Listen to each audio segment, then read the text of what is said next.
Jon Snow grew up in Winterfell as he had in the timeline known to most, but in this alternate course of events, he made a different choice.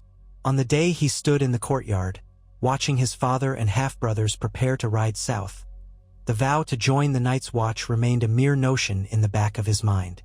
Rather than swear himself to the Black and depart for the Wall, Jon stayed within the ancient halls of Winterfell, bound by duty to the family he knew, even if they were not all truly his own. That single decision would alter the shape of many fates, rippling outward through the Seven Kingdoms in ways no one could have anticipated. Ned Stark, Lord of Winterfell and Warden of the North, did not force Jon to go, though he had believed it a noble path for a boy who was otherwise destined to exist on the outskirts of lordship. Ned had quietly relented, recognizing Jon's heart was torn and that the boy, so earnest in his determination, might serve better at Winterfell than among the black-clad watchers of the frozen shore. Perhaps the father in him had pressed for it, seeing something in Jon's eyes that spoke of a yearning for acceptance rather than exile. Indeed, from that fateful day, Jon Snow's life took a turn unknown in the tapestry woven by the gods. In the days that followed, Winterfell adapted to the idea that Jon Snow, the so-called bastard of Ned Stark, would remain. Already accustomed to his presence, most of the household gave little thought to it. Yet, among his siblings, it changed the dynamics in subtle but profound ways. Robb, the heir to Winterfell, had always treated Jon like a brother, though overshadowed by the knowledge that Jon carried a stigma none of the trueborn Stark children did. Now that Jon stayed behind, that closeness only grew stronger. They sparred together in the courtyard under the watchful eyes of Ser Roderick Castle and eventually the new Master-at-Arms, who molded their blossoming skill. The way they moved as a pair came from years of training side by side, and continued training assured them an ever-growing familiarity with each other's strengths and weaknesses.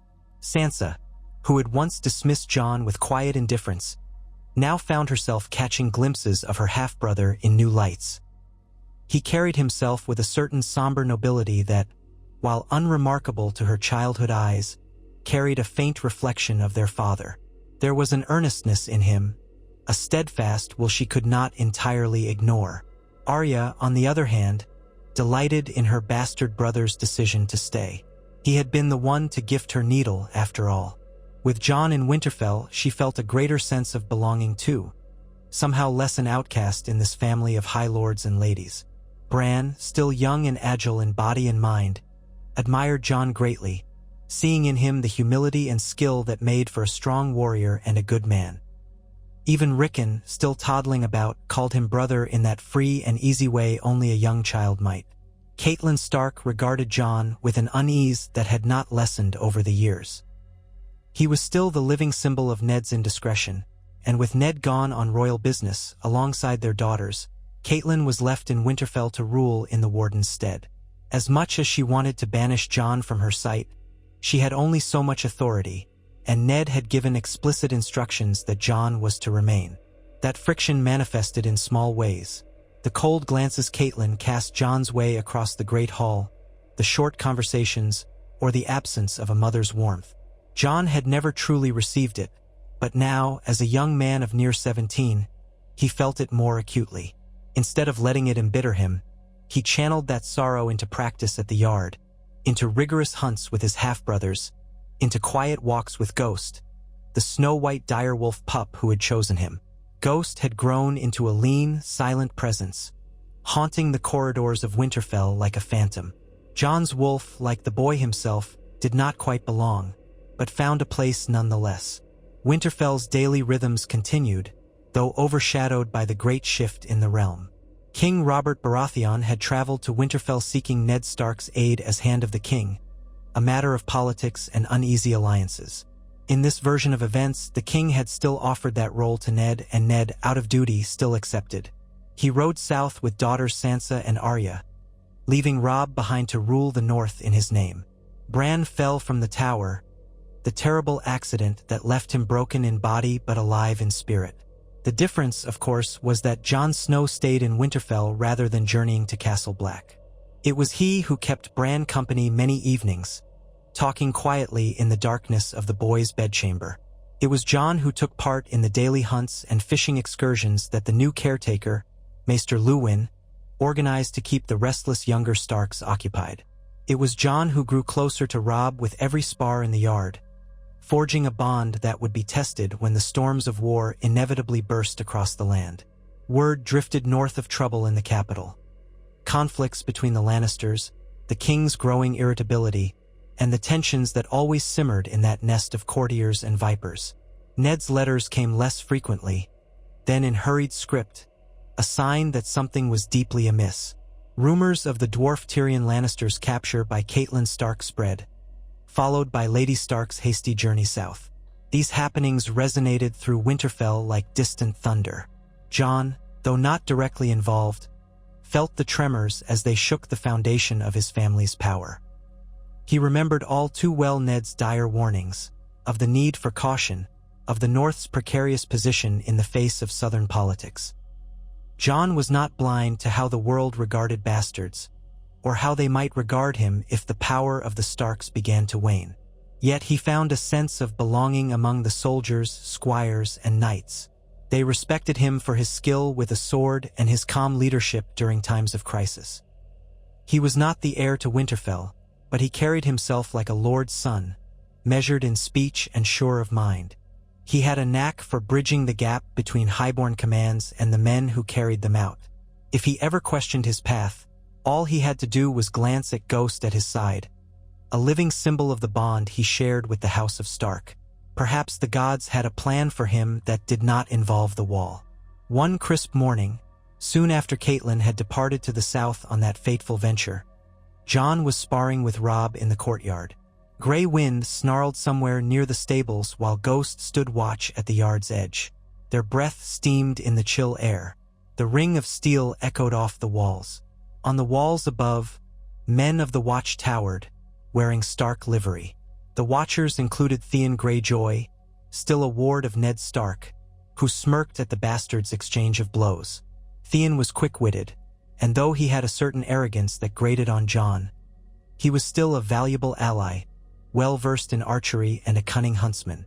Robb feinted with a slash meant for Jon's thigh, but Jon pivoted, his sword ringing as he riposted high.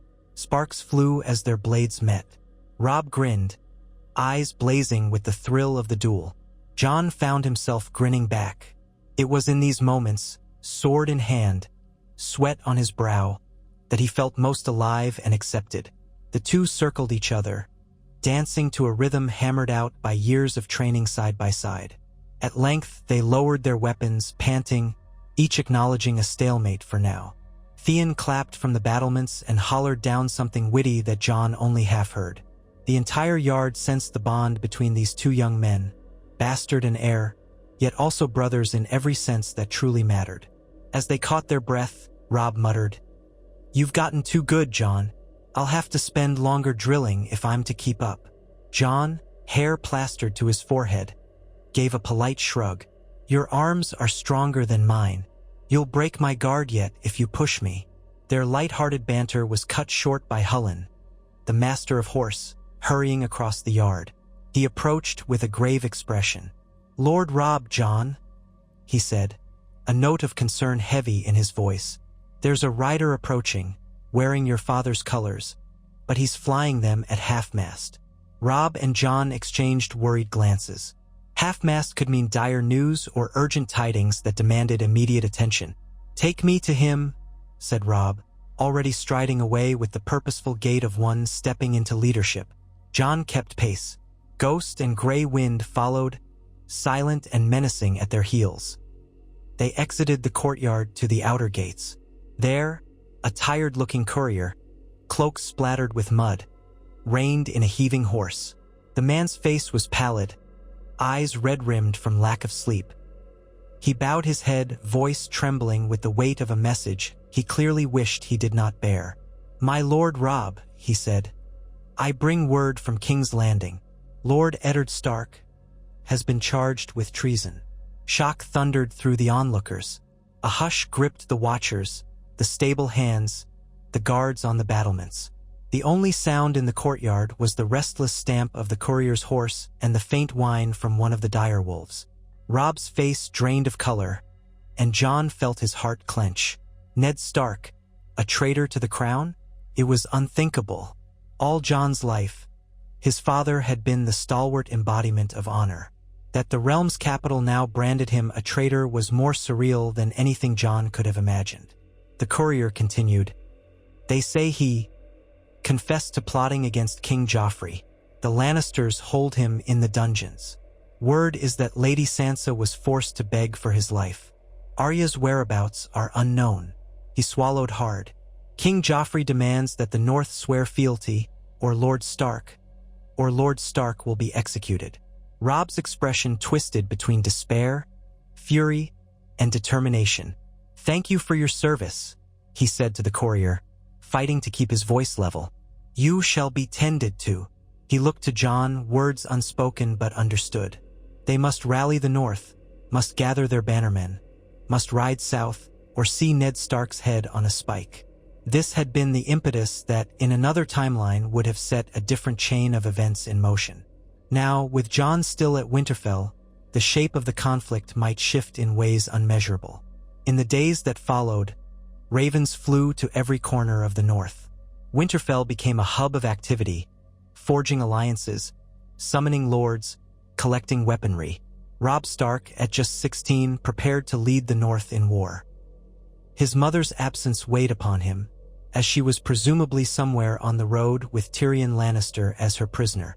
That single action had likely fanned the flames that consumed any fragile peace. Into this swirling chaos, Jon stepped, not as an observer but as a crucial support. He stood by Robb's side, helping to coordinate the influx of troops, ensuring the castle's garrison was prepared, and forming a strategy for the battles that lay ahead. Though Jon was no general, he possessed a keen mind and a sense of fairness that helped unify the Northern lords. Some regarded him with mistrust.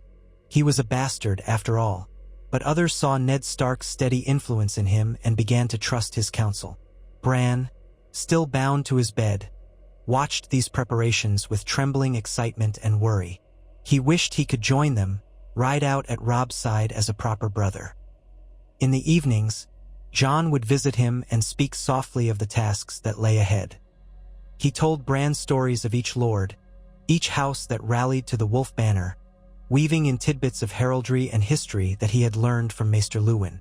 Bran might have been crippled, but he listened, absorbing all that Jon shared. That bond between them grew stronger every night, forging a quiet partnership.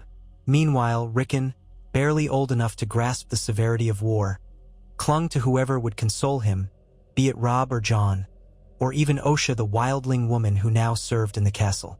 As the Northern bannermen arrived, Karstarks, Umbers, Mormonts, Serwins, tents filled the fields beyond Winterfell's walls.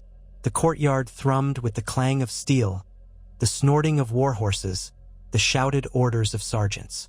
Colors of each house flew in the chill wind alongside the direwolf sigil of House Stark. The presence of Jon Snow among Robb's retinue became more accepted, even if many older lords cast suspicious glances. They could not deny that, to Robb, Jon was a vital second. In the stables, in the yard, in the great hall, Jon moved with purpose, a determined calm radiating from him. The common men found themselves drawn to his quiet strength. Whispered rumors spread that he was some hidden son of noble birth, one who only lacked a name because of the uncertain times. For his part, Jon brushed off such speculation. He was who he was, bastard of Ned Stark, but loyal brother to Robb. That sufficed. At last, the host was ready. Robb led them south, banners rippling, swords shining. Gray wind padded at the head of the column, fierce and proud. Jon rode beside Robb, Ghost loping easily along. Theon Greyjoy flanked them, wearing a half-smirk and carrying a quiver of arrows across his back. They looked a formidable sight, even though they marched into a realm that would see them as traitors to the Iron Throne. The War of the Five Kings was about to erupt, though none could have foreseen the scale it would take in the coming months.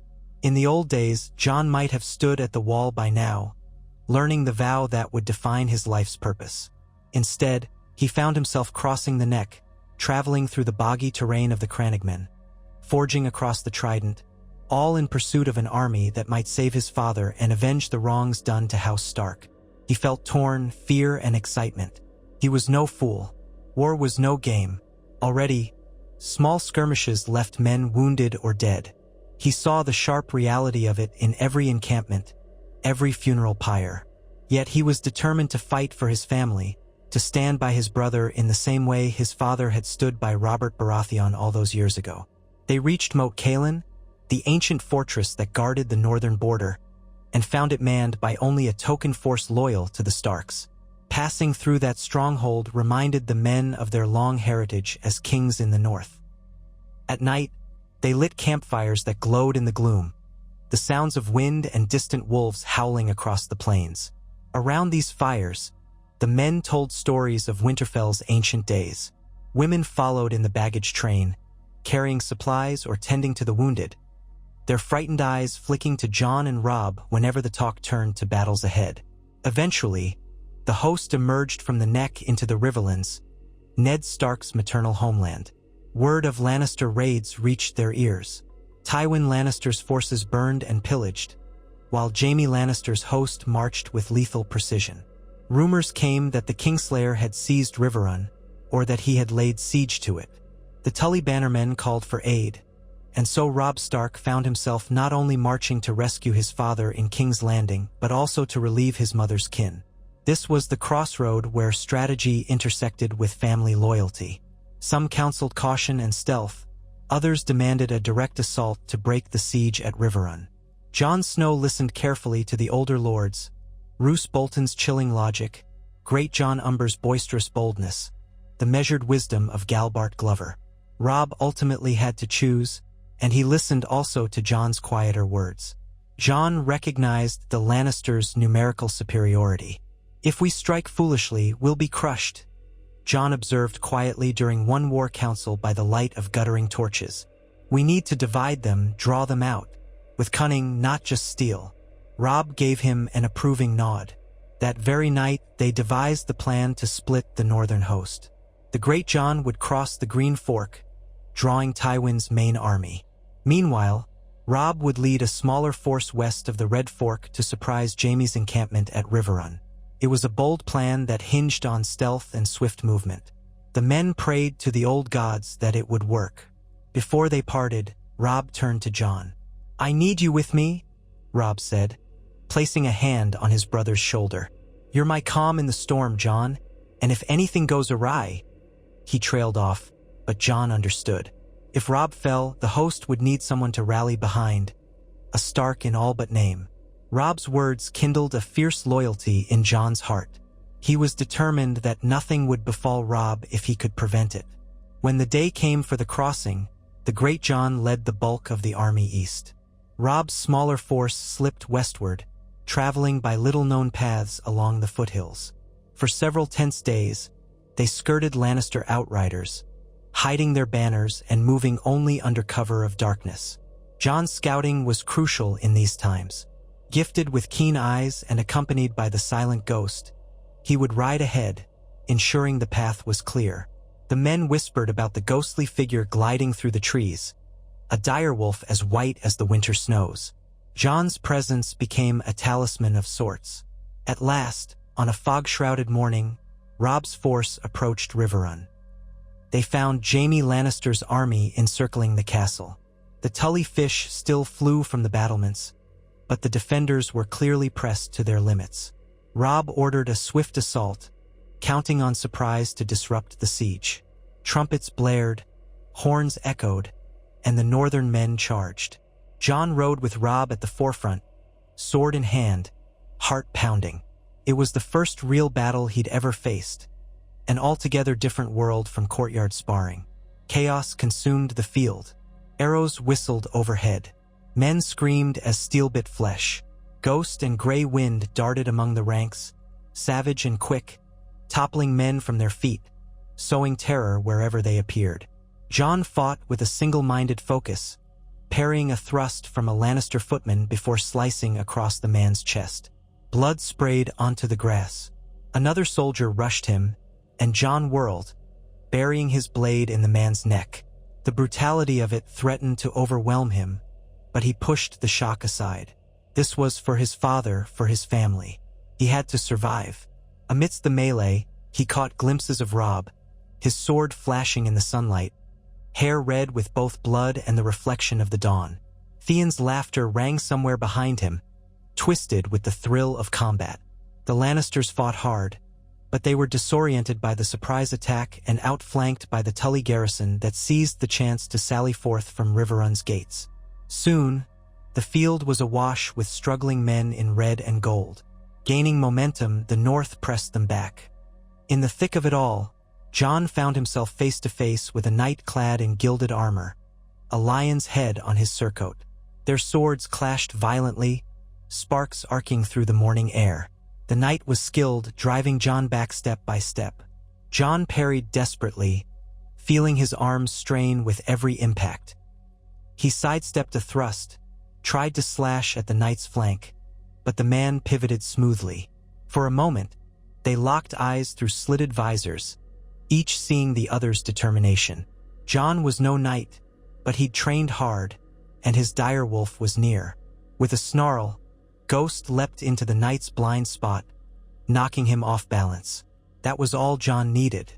He lunged low, blade piercing the knight's abdomen through a gap in the armor. A choked gurgle escaped the man's lips. He collapsed onto the ground, gold armor glinting red with blood. Jon withdrew his sword, chest heaving. He glanced at Ghost. "Thank you," he murmured, though his voice was drowned by the din of battle. By midday, the field was theirs. Jaime Lannister was captured, caught by Robb himself or by a small group of riders who cornered the Kingslayer. Either way, word rippled through the ranks that they had taken a valuable hostage. Some of the Lannister forces retreated in disarray, others threw down their arms. The Tully banners soared high from Riverrun's towers. Robb Stark rode through the gates in triumph, greeted by the battered but defiant defenders within. He embraced his uncle, Edmure Tully, and the Blackfish, Ser Brynden Tully, who eyed the young wolf with a mix of caution and respect. In another timeline, these events largely mirrored what had come before.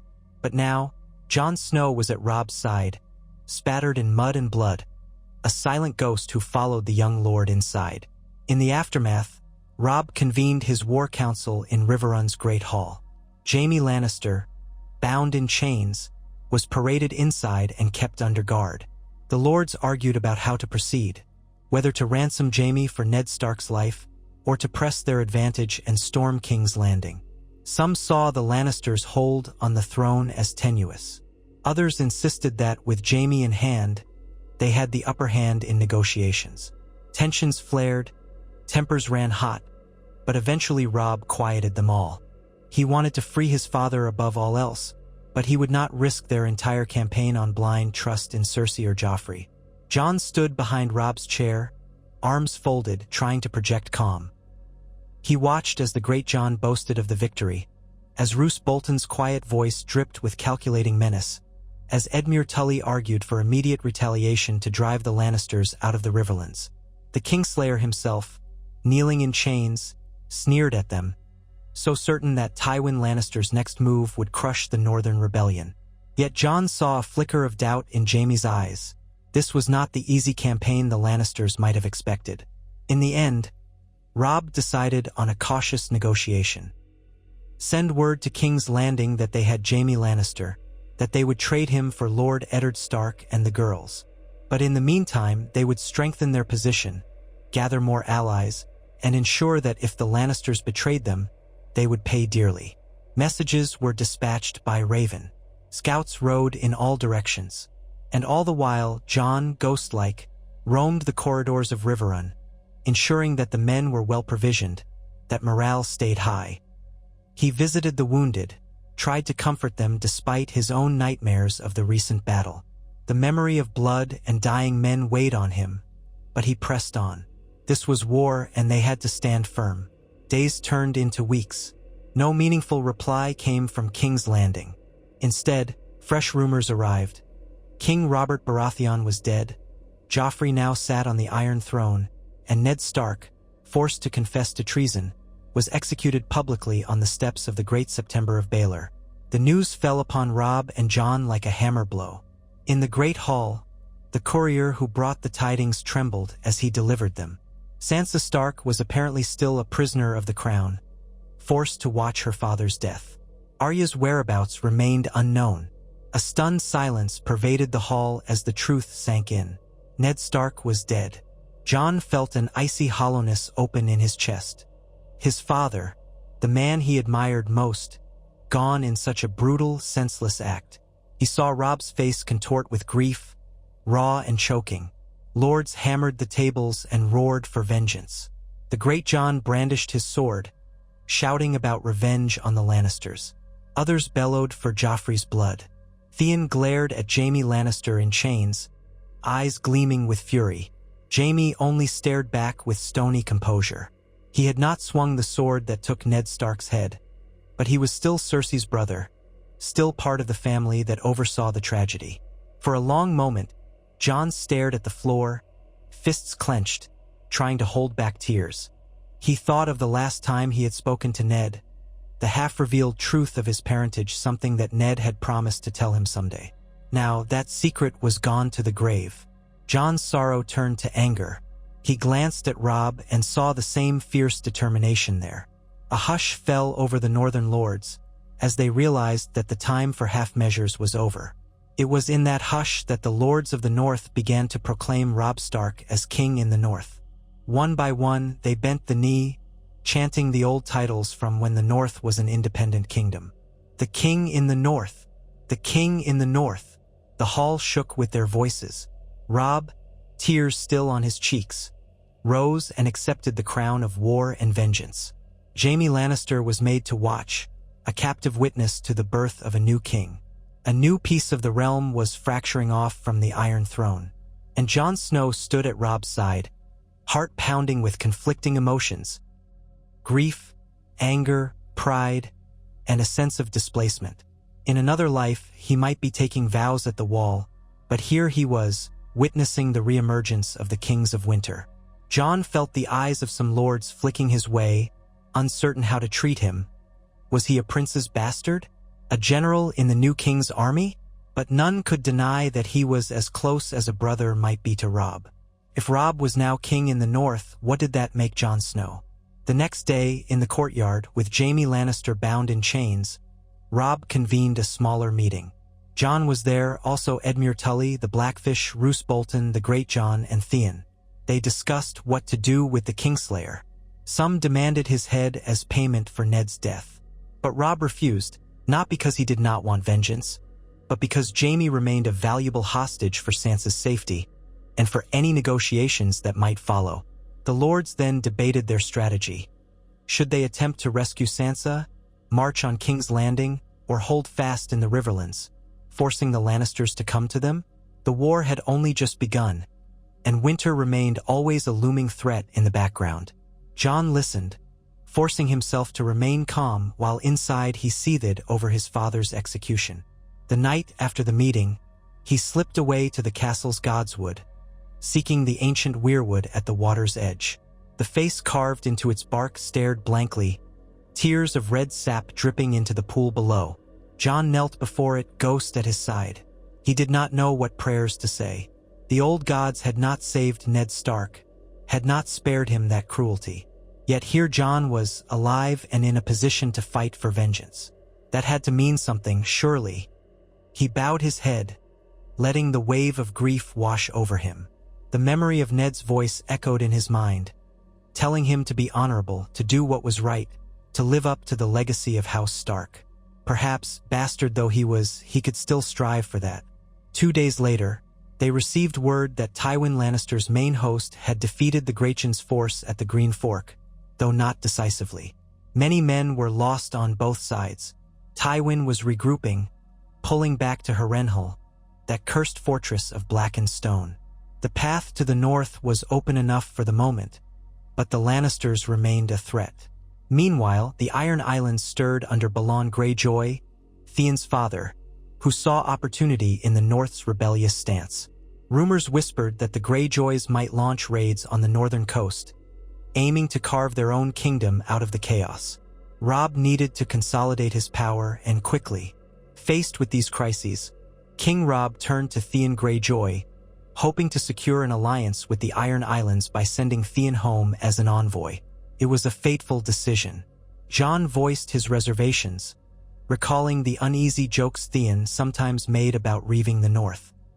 But Robb insisted that Theon was his friend and brother, that he would broker a deal. Jon saw the conflict in Robb's eyes.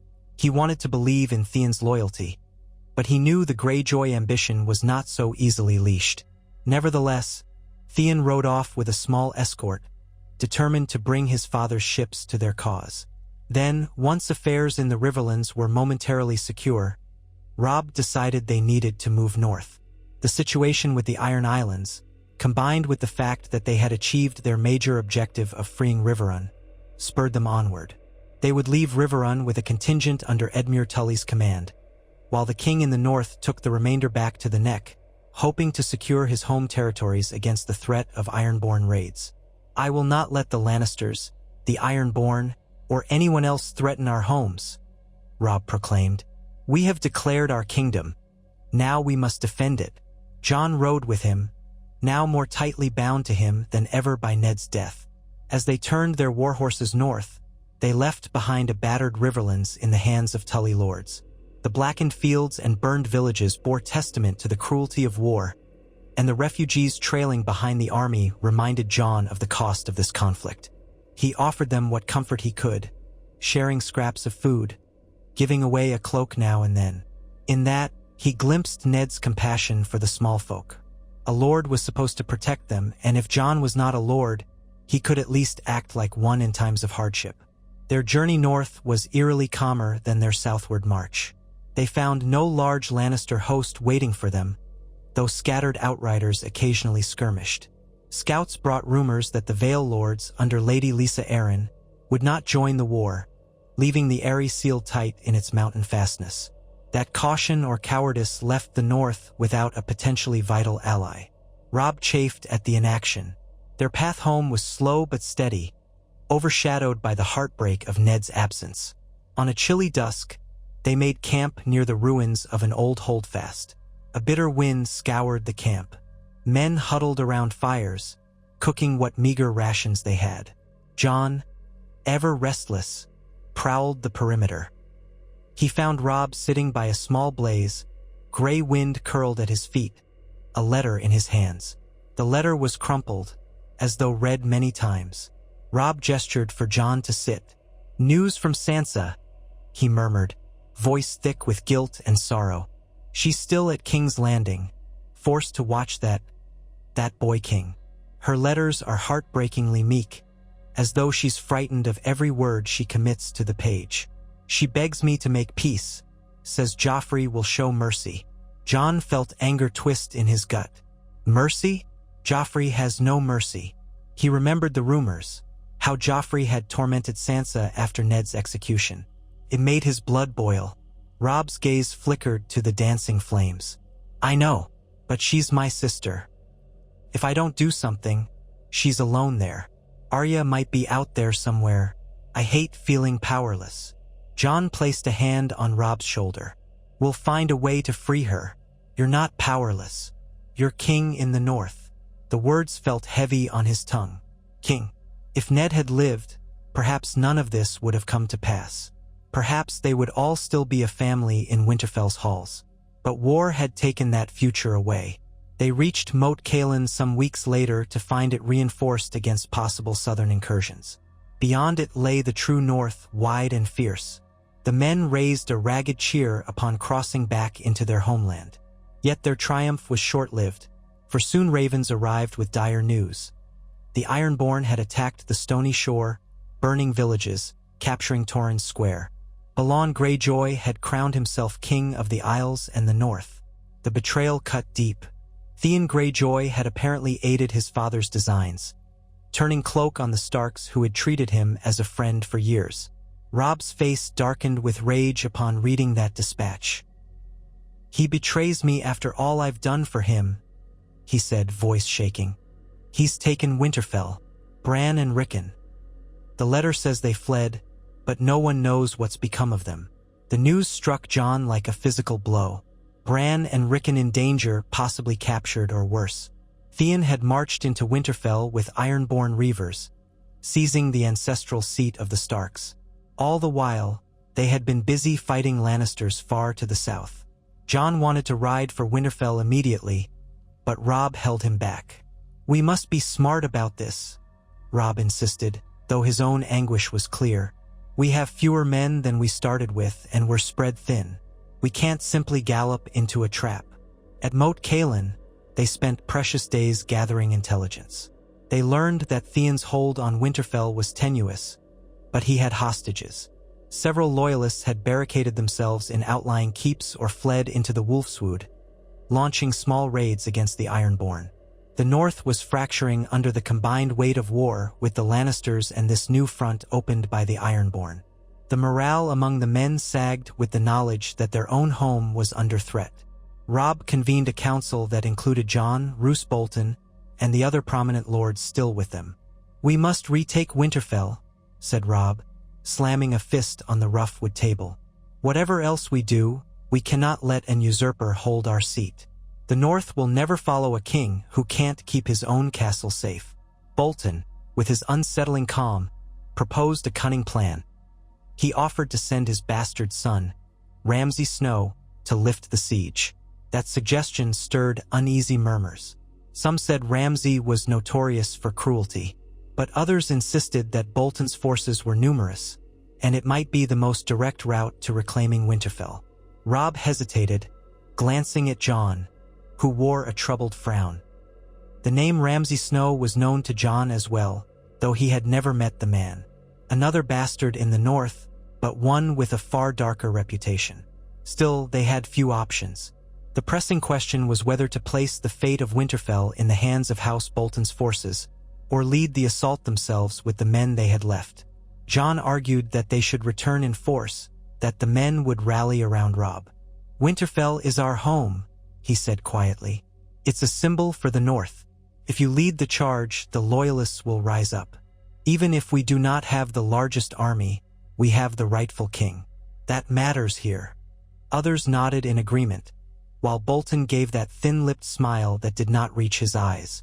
Ultimately, Robb decided to march north himself, leaving a portion of the army to hold Moat Cailin and guard against possible Lannister or Southern movement. Bolton was also dispatched to muster men from the Dreadfort, with explicit instructions to coordinate with Robb's campaign, not to act alone. So began a hurried trek overland, pushing north through the increasingly frigid terrain. Winter was on the horizon, though it had not fully arrived. Snow began to dust the ground at night, crunching beneath the hooves of the warhorses. The men set a brutal pace, spurred by the knowledge that Theon Greyjoy's Ironborn pillaged and threatened their families back home. Jon rode in the vanguard, scanning the horizon for signs of Ironborn raiders. Whenever they passed a burned farm or blackened ruin, the men cursed the Greyjoys bitterly. On the cusp of the Wolfswood, they encountered survivors from Winterfell, small bands of loyalists who had escaped Theon's rule. Some carried children, others bore fresh wounds. All wore expressions of heartbreak and fury. They told of how Theon took the castle by stealth, capturing Bran and Rickon, how he had tried to gain the loyalty of the people with false promises. They had heard rumors that the two young Stark boys had vanished, and Theon claimed them dead. The news chilled Jon's blood. He refused to believe his half-brothers were truly gone, but fear gnawed at him regardless. Robb doubled their pace. Sleep became a luxury. They advanced in a forced march, occasionally clashing with small pockets of Ironborn. The Reavers, more accustomed to the sea than the deep forests of the North, fell quickly to the disciplined might of the Stark outriders. Ghost and Grey Wind scouted ahead, sometimes returning with blood on their muzzles. The men took that as a sign of their success, but Jon could not shake the sense of dread. The closer they got to Winterfell, the more anxious he became. The castle was not just stone and mortar. It was their home, the seat of House Stark, the place where he had grown into the man he was. Now, defiled by an invading force, the very notion was an insult that seared his heart. When at last they caught sight of Winterfell's ancient walls, Jon's breath caught in his throat. Smoke rose from one tower, drifting into a bleak sky. The gates stood open, and no banners flew. Seemed silent, lifeless. Robb ordered a cautious approach. They formed up outside the walls, expecting a trap or a hail of arrows from defenders on the ramparts. But no defenders appeared. No one manned the gates. "Be ready," Robb warned, voice low as they eased through the open gates. Snow crunched underfoot in the courtyard. The place smelled of ash and death. Bodies lay scattered, some ironborn, some Stark men, and some unfortunate small folk. Jon forced himself to keep moving, scanning for any sign of living souls. Gray wind trotted ahead, sniffing at the corpses. Ghosts stuck close to Jon's side, hackles raised.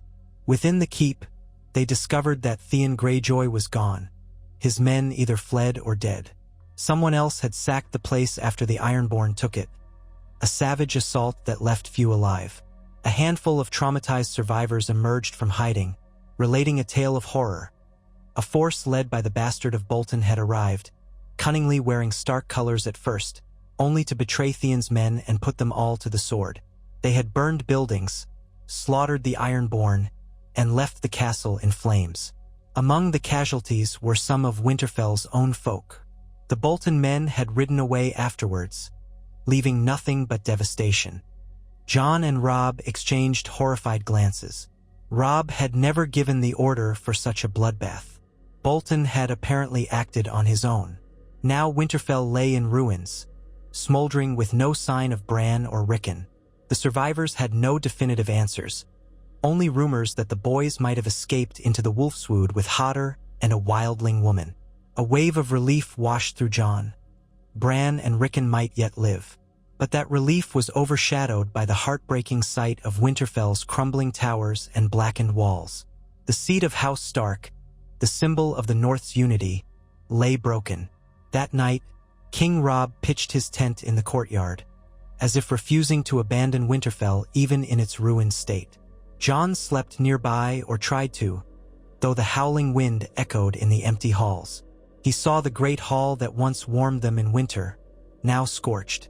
He walked the ramparts that once filled him with wonder, now strewn with rubble. He remembered the day of his departure, or the day he would have left for the Wall in another life, and felt tears prickle his eyes. Dawn broke gray and cold. Robb and his lords gathered around a makeshift table. They had to decide their next steps in a kingdom that seemed to be falling apart.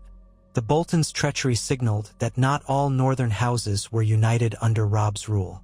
The Karstarks were still brooding over the loss of their kin at the hands of the Lannisters, and the Ironborn threat persisted on the coasts. Meanwhile, the realm to the south recognized Joffrey as king, or else was too embroiled in its own struggles to intervene. War was fracturing Westeros into pieces. Jon, voice heavy with sorrow, spoke up.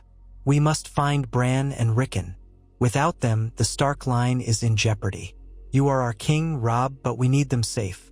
And the people need hope that House Stark endures." Robb nodded grimly.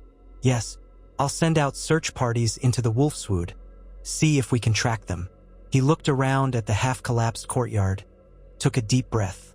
"Winterfell can be rebuilt, but our family must be saved first. Then we will turn our attention to the Boltons. I will not let such cruelty go unpunished." The plan was to spread out from Winterfell, scouring the forests for any sign of the boys. Loyal men, guided by surviving locals, ventured in small groups. Jon led one such group, accompanied by Ghost.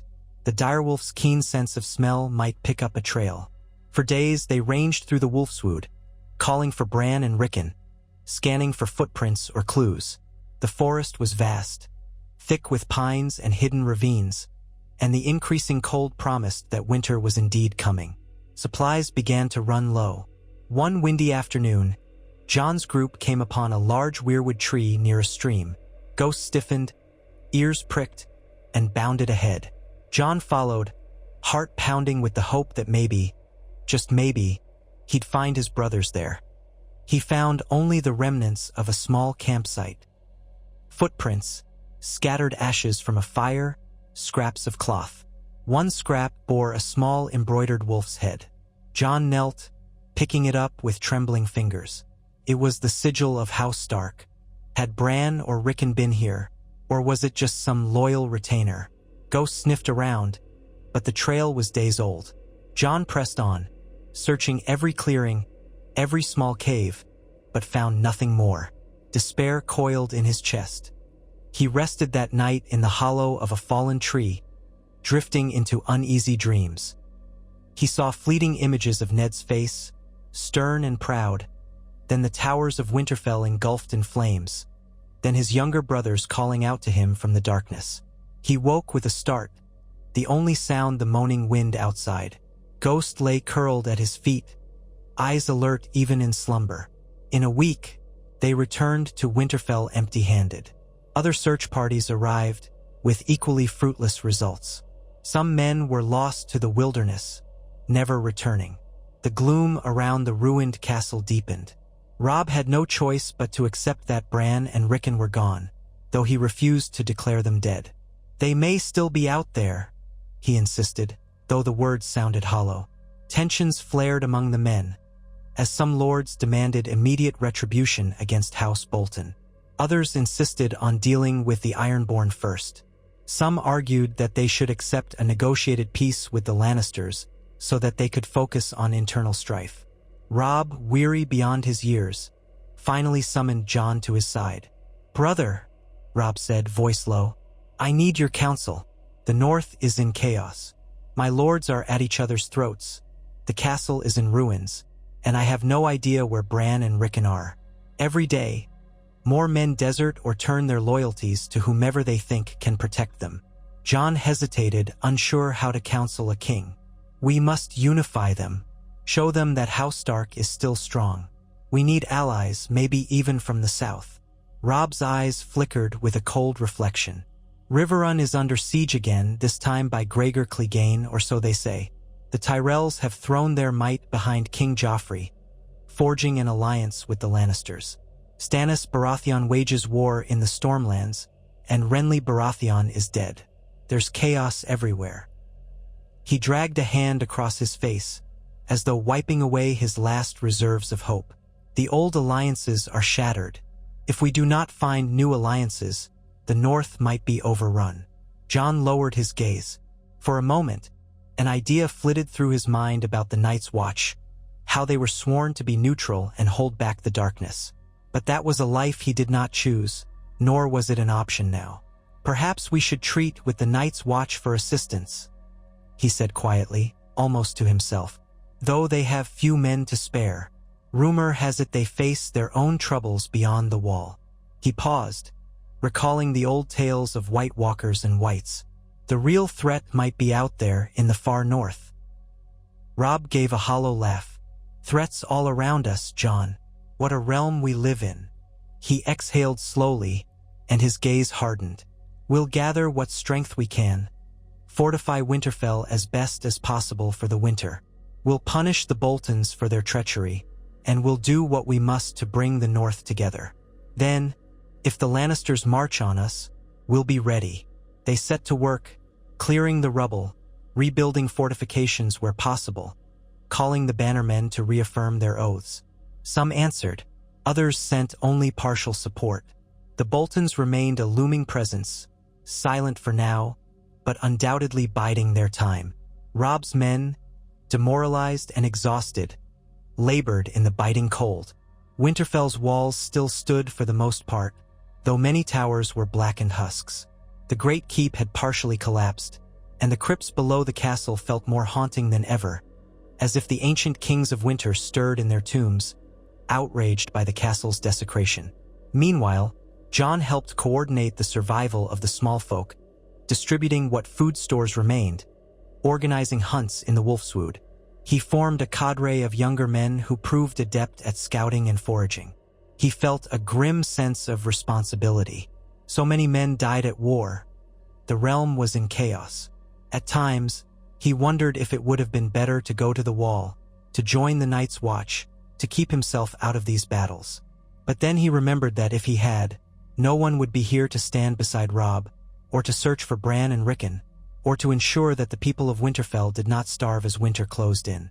In the nights, Jon often visited the Godswood, kneeling before the Heart Tree. He tried to feel some connection to Ned's spirit, to gain guidance from the old gods.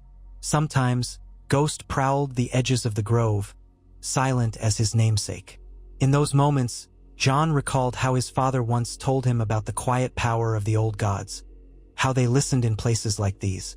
If they listened now, Jon prayed they would protect Bran and Rickon wherever they were. The days wore on, turning bleaker as the cold deepened. Snow blanketed the courtyard, lending the ruins an almost ethereal look, as though Winterfell was asleep beneath a shroud. Robb's forces stockpiled timber, salted meats, and grains. Sentries manned the repaired sections of the walls, scanning for signs of Bolton or Lannister approach. Tension lay thick in the air, a mixture of dread and determination. Then, unexpectedly, a raven arrived from the wall. It carried a message from Jeor Mormont, Lord Commander of the Night's Watch, addressed to all the great lords of the North. Jon read it with trembling hands. The Lord Commander warned of terrifying sightings beyond the wall, an otherworldly threat. He beseeched the Northern lords to remember their duty to the realm. War among the living meant nothing if the dead overran them. He asked for men, supplies, anything to help defend the realm. Robb was torn, for he was now king in the north, embroiled in a vicious war on multiple fronts. But he knew the Watch would not send such a plea lightly. Jon urged Robb to at least hear them, to remember that the vow Ned Stark had taught them all, "Winter is coming," was not just words but a warning. Weighed down by these multiple crises, Robb decided to send Jon, along with a small escort, to speak with the Night's Watch directly. "I cannot spare many men," Robb said. "But I trust you, Jon. Hear what Mormont has to say, see if their threats are real. If they are, we'll need to forge alliances we never dreamed of." With that mission, Jon prepared to ride north once more. Ghost shadowed him, as always. He wondered if this was the path the gods had intended all along, that he might end up at the Wall eventually, though not as a brother of the Night's Watch but as an envoy of the king in the north. Before he departed, Robb embraced him. "Remember, you are my brother, Jon Snow, no matter what names or titles the realm may deny you. Return safe, so we can do Ned's memory proud." A hush fell on the courtyard as men watched them clasp forearms. The memory of Ned Stark hovered like a specter, fueling their resolve.